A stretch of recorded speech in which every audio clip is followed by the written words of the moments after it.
Guys, welcome to my YouTube channel Sonia blogs. तो दोस्तों, आज मैं एक नए ब्लॉग के साथ आई हूँ जो कि है मानसर झील, मानसर लेक, जिसको मानसरोवर लेक भी बोला जाता है।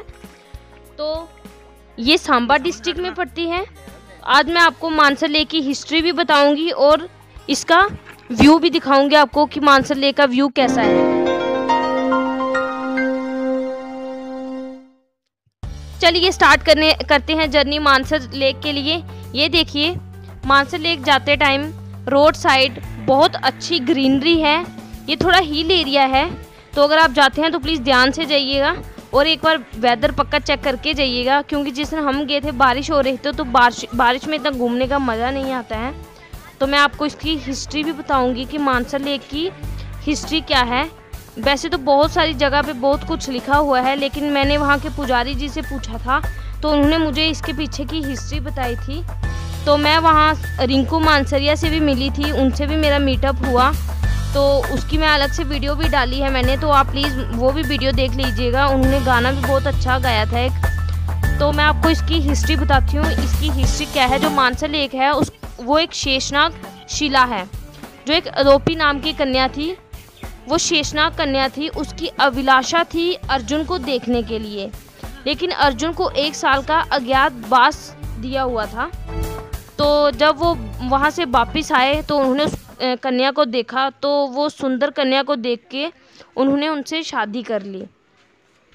जब वो वापस अपने स्थान पे आए तो श्री कृष्ण जी ने उन्हें श्राप दिया और कहा कि आपको आपका पुत्र ही आपका वध करेगा। तो जो अर्जुन थे वो डर गए, तो उन्होंने उस कन्या को छोड़ दिया। तो उन कन्या ने बोला कि अगर आपने मेरे साथ शादी की है तो आपको मेरे साथ रहना ही चाहिए, लेकिन वो नहीं माने, तो उन्होंने उनको छोड़ दिया। तो वो जो कन्या थी वो चित्रंगता के साथ भगोर नाम की जगह थी, जो यहाँ से मानसर से 12 किलोमीटर की दूरी पे थी, वहाँ पे रहने लगी। तो उनसे उनका एक बेटा हुआ जिसका नाम था भद्रवान। तो जो पांडु थे, पांडुओं ने अश्वमेध जग किया। तो जग में घोड़े को श्रृंगारा जाता है। तो जब घोड़े को श्रृंगारा तो उस पर लिखा होता है कि ये अश्वमेध का जग का घोड़ा है, तो जो उसको पकड़ेगा तो उसको उसके साथ युद्ध करना पड़ेगा। अगर नहीं पकड़ेगा तो उनका वो जग पूरा हो जाता है, अगर पकड़ लिया तो आपको युद्ध करना पड़ेगा। तो जो भद्रवान था उसको वो जंगल में वो घोड़ा मिल गया, तो उसने उसको पकड़ लिया। तो जब वो घर लेके आया तो उसकी माता ने बोला कि ये तो अश्वमेध जग का घोड़ा है, तुम वापस लौटा के आओ। लेकिन जब वो लौटाने गया तो उन लोगों ने उसको स्वीकार नहीं किया। उन्होंने बोला कि युद्ध करना ही पड़ेगा। तो जब युद्ध हुआ तो जो भद्रवान था उसने अर्जुन का गला काट दिया। तो जब वो गला लेके, उसका सर लेके अपनी माता के पास आया, तो उसकी माता ने बताया कि ये तो तुम्हारे पिता थे, तुमने क्यों मारा। तो उसकी माता रोने लगी। तो जो भद्रवान था उससे अपनी माता का ये हाल देखा नहीं गया, तो उसने सोचा कि मैं अपनी माता को खुशी वापस लेके आऊँगा। तो उनको पता चला कि उनको पाताल लोक जाके शेषनाग से मणि लेके आना पड़ेगा, तभी उनके पिता जिंदा होंगे। तो उन्होंने पाताल लोक जाने के लिए स्टार्ट कर दिया रास्ता।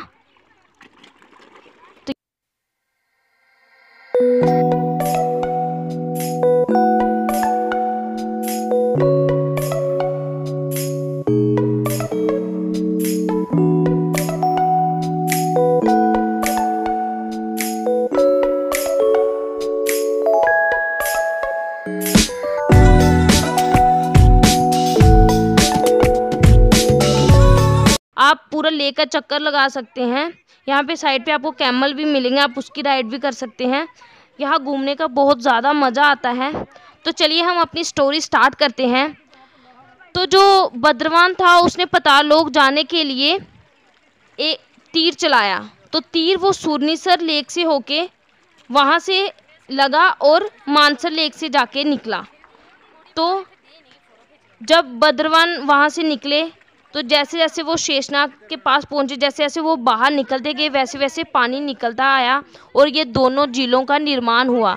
ये दोनों झीलें आपस में जुड़ी हुई हैं। ये दोनों झीलें आपस में जुड़ी हुई हैं। तो कहते हैं जो मानसर लेक है वो बहुत गहरी है, वहाँ से पाताल लोक जाने का रास्ता है। मानसा लेक में करोड़ों के हिसाब से मछलियां हैं और पानी में पाए जाने वाले जानवर हैं। तो मैंने तो ये भी सुना हुआ है कि वहाँ के जो जैसे मछलियां हैं, कछुए हैं, कुछ भी है तो उनको नुकसान नहीं पहुंचाना चाहिए, उससे बहुत बड़ा पाप लगता है। तो अगर आप मानसर लेक गए हैं तो आपने तो देखा ही होगा कि वहाँ पे कितनी सारी मछलियाँ हैं। आपको रोड साइड पे आटा मिल जाता है, आप वहाँ से आटा ख़रीद के आप उन मछलियों को डाल सकते हैं। आप घर से भी लेके जा सकते हैं।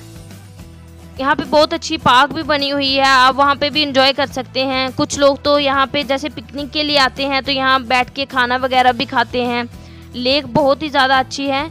अगर आप मानसर लेक आते हैं तो टाइम लेके आना, क्योंकि घूमने में 2-3 घंटे तो लगते ही हैं पूरा लेक का चक्कर लगाने में। तो बहुत अच्छी लेक है।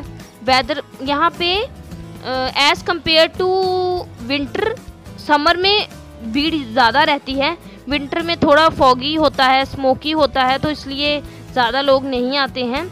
तो यहाँ पे बहुत अच्छी लेक है। तो मैं अभी आपको फिशेस भी दिखाऊंगी, देखना आप कितनी सारी फिशेस हैं और बोट्स भी हैं। अगर आप बोट पे जाना चाहते हैं तो आप बोट पे भी इंजॉय कर सकते हैं। 4 बंदे एक बोट पे बैठ सकते हैं। तो आप ये बोट मैनुअल है, आपको खुद ही चलानी पड़ेगी, लेकिन मज़ा बहुत ज़्यादा आता है। ये देखिए अभी फिशेस, कितनी सारी फिशेस हैं,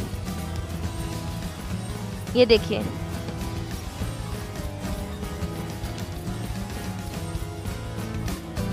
आप यहाँ पे फिश को आटा भी डालोगे तो वो बहुत अच्छे से इंजॉय करके खाती हैं। तो आप देखते जाइए आगे आगे से। मैं पूरी लेक तो नहीं घूम पाई थी क्योंकि बारिश थी उस दिन बहुत ज़्यादा, लेकिन मैं जितना भी घूमी थी मैंने अपनी वीडियो में पूरा दिखाया हुआ है। बहुत अच्छी लेक है, घूमने के लिए तो बहुत अच्छी जगह है। तो यहाँ से सुरिनसर लेक है जो वो 30 किलोमीटर की दूरी पे है। अगर आप जाना चाहते हो आप वहीं पे भी जा सकते हो। यहाँ पे साइड पे, वहाँ पे ईस्टर्न साइड पे शेषनाग जी का मंदिर है। सब बोलते हैं कि वहाँ पे शेषनाग जी का वास। तो अगर आप मेरे चैनल में नए हैं तो प्लीज़ लाइक, शेयर और सब्सक्राइब जरूर कीजिए मेरे चैनल को। अभी मेरा चैनल नया है तो प्लीज़ प्यार भी दीजिएगा। नेक्स्ट मैं और नई नई वीडियोज़ लेके आऊँगी। बाय बाय दोस्तों।